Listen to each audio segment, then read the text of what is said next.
Hi everyone, welcome back to my channel class 12 physics में एक बार फिर से आपका स्वागत है। आजकल हम क्लास 12 फिजिक्स का 9th चैप्टर कर रहे हैं जिसका नाम है ray optics and optical instruments.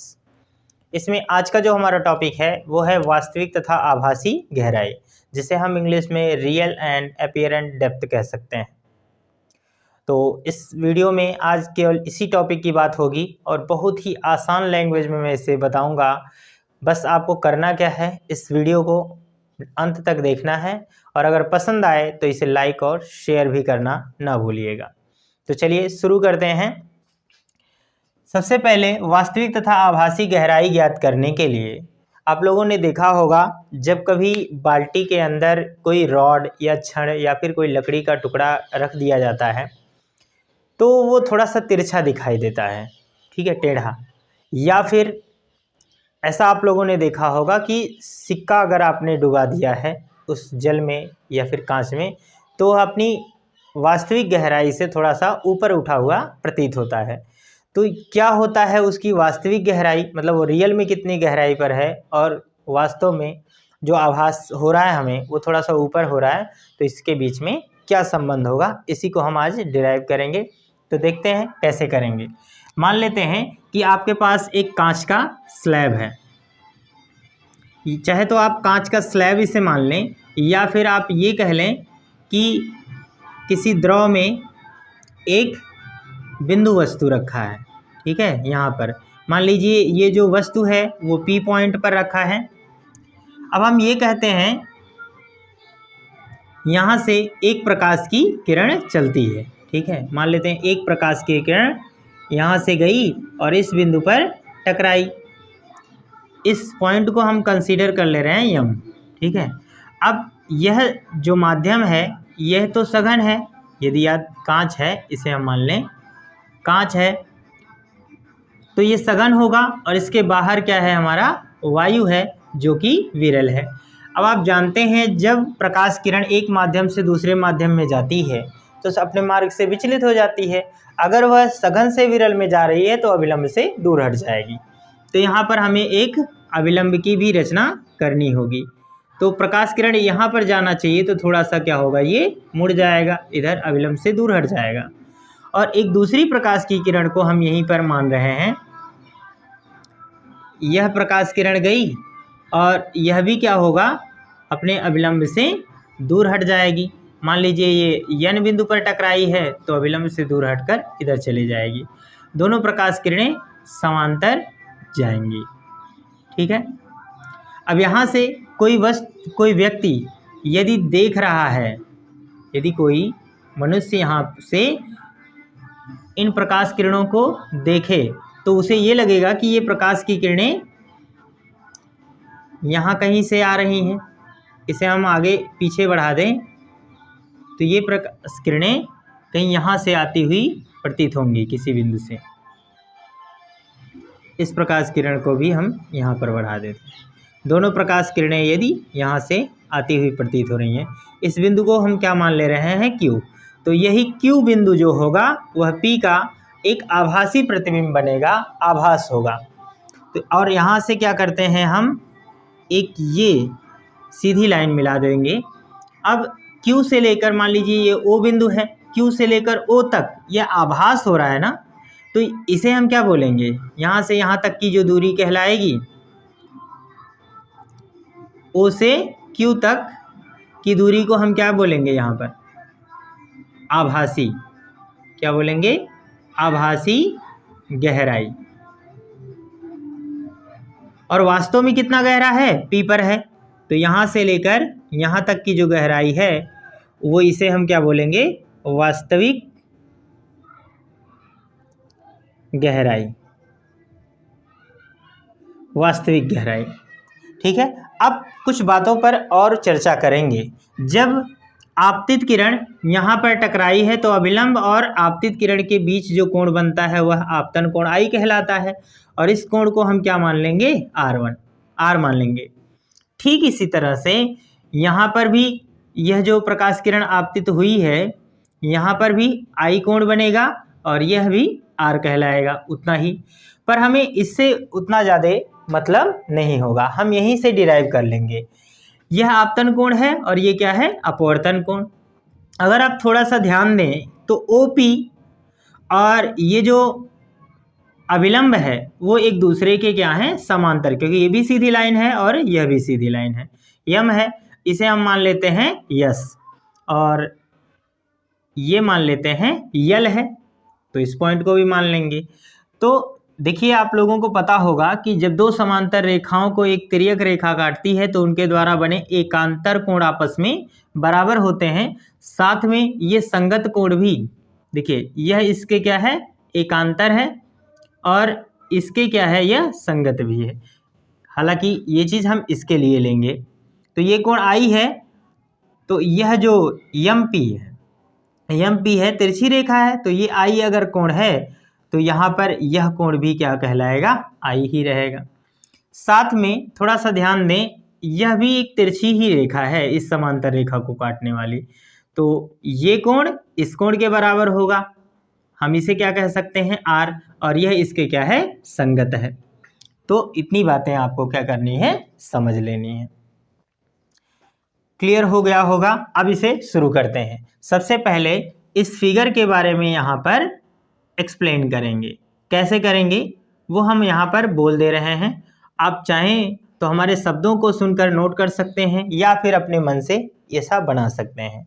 तो यहाँ पर लिखना होगा, माना कि एक बिंदु वस्तु किसी कांच स्लैब के सतह पर P पर रखा हुआ है। P से चलने वाली एक प्रकाश किरण M पर टकराती है और अपवर्तन के पश्चात अविलंब से दूर हटती हुई चली जाती है। दूसरी प्रकाश किरण N पर टकराती है और अविलंब से दूर हट जाती है। इस वायु माध्यम से यदि कोई व्यक्ति इस वस्तु को, इन किरणों को देखे तो वह Q से कहीं से आती हुई प्रतीत होंगी, अर्थात Q P का आभासी प्रतिबिंब होगा। तो इस तरह से आपको कर लेना है। अब हम यहाँ से डेरिवेशन स्टार्ट करेंगे। तो डेरिवेशन में क्या करना होगा, यहाँ पर आप ध्यान दीजिए कि यह जो OPM है, यह I कोण इस कोण के बराबर होगा, आपतन कोण के, तो इसका हम नाम लेंगे PML। कोण PML बराबर होगा कोण इस वाले कोण के, OPM के, और यह बराबर होगा I के। ऐसा क्यों हुआ है, इसे हम कहेंगे एकांतर नियम। ये आपतन कोण है, तो यहाँ पर लिख लें आपतन कोण। और ये किस नियम से ऐसा हो रहा है, एकांतर नियम से, क्योंकि क्या है, एकांतर हैं। ठीक है। और ठीक इसी तरह से हम इस कोण को भी ऐसे ही कहेंगे। इसका नाम है SM, और इसे भी कोई नाम दे रहे हैं, चलिए T। ठीक है। तो यहाँ पर लिखेंगे कि कोण SMT बराबर हो जाएगा कोण OQM के, और यह बराबर है R के। और यहाँ पर हम लिखेंगे, यह क्या है, अपवर्तन कोण है, अपवर्तन कोण, यह अपवर्तन कोण है, और अपवर्तन कोण है, और यह किस नियम से है, संगत नियम से।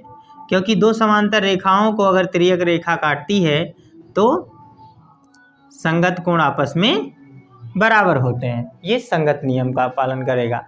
अब यहाँ पर हम ये देखेंगे कि चूंकि प्रकाश किरण कांच से वायु में जा रही है, यहाँ पर लिखिएगा, चूंकि प्रकाश किरण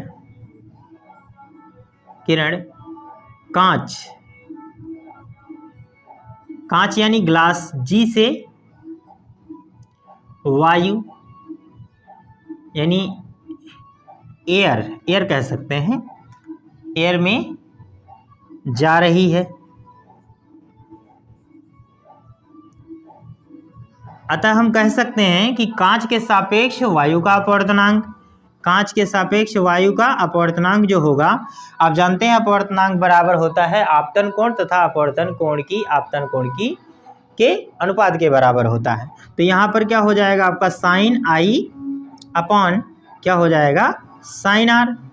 अब आप थोड़ा सा ध्यान दीजिएगा इस बात पर कि हम तो प्रकाश किरण को वायु से देख रहे हैं ना, प्रकाश किरण को कहाँ से देख रहे हैं? वायु से, कांच में देख रहे हैं। तो अगर इसे हम थोड़ा सा इस हिसाब से देखें तो हम ये कह सकते हैं वायु के सापेक्ष कांच का अपवर्तनांक, तो ये हो जाएगा ANG। अगर ये पलट जाएगा तो इधर भी हम क्या कर लेंगे, साइन R अपॉन क्या हो जाएगा, साइन I हो जाएगा। इसे हम मान ले रहे हैं इक्वेशन नंबर फर्स्ट। ठीक है, अब क्या करते हैं, साइन R और साइन I का मान निकाल कर इस वाले इक्वेशन में हम लाकर रख देंगे। अब हम यहाँ पर देखिए साइन I किस में है, इसमें है OPM। तो यहाँ पर लिखिएगा समकोण त्रिभुज बन रहा है क्योंकि ये लंब है। यहाँ पर लिखेंगे समकोण त्रिभुज POM। POM में देखेंगे तो ये यहाँ पर लिखिएगा साइन I। साइन I बराबर क्या हो जाएगा, लंब बटा आधा, लंब बटा कर्ण। तो लंब कौन है, OM है, और कर्ण क्या है, PM है। तो यहाँ पर लिख लेंगे PM। इसी प्रकार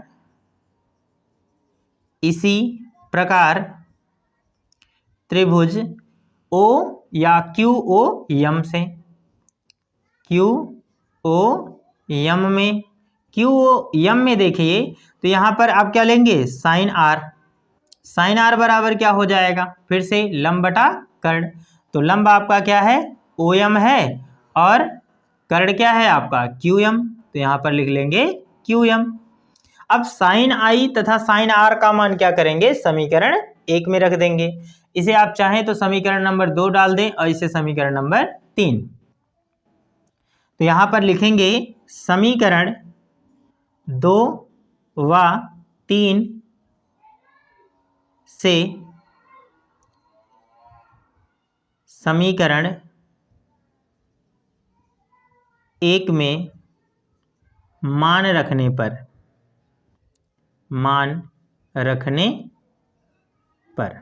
जब मान रख देंगे तो क्या हो जाएगा, ध्यान दीजिए यहाँ पर हो जाएगा ANG बराबर, यहाँ देखिए पहले साइन R का मान रखेंगे। साइन R का मान है हमारा OM और बटे हो जाएगा QM, और इसके भी बटे क्या हो जाएगा, OM बटे PM। अब आप देखिए इसका भी अंश OM है, इसका भी अंश OM है, तो OM से OM कट जाएगा। अब PM ऊपर चला जाएगा तो ये आ जाएगा PM बटे QM के। तो हम अब इसकी आवश्यकता नहीं है, इसे मिटा दिया जा रहा है। ठीक है, तो आपने देखा कि इस ANG बराबर क्या आ गया, PM बटे QM आ गया। अब इसे क्या करते हैं कि यहाँ पर ये लिखेंगे कि चूंकि ना लिखकर ये लिखें, यदि यम बिंदु O के अत्यंत समीप हो, यम बिंदु O के अत्यंत समीप हो, यदि यम O के अत्यंत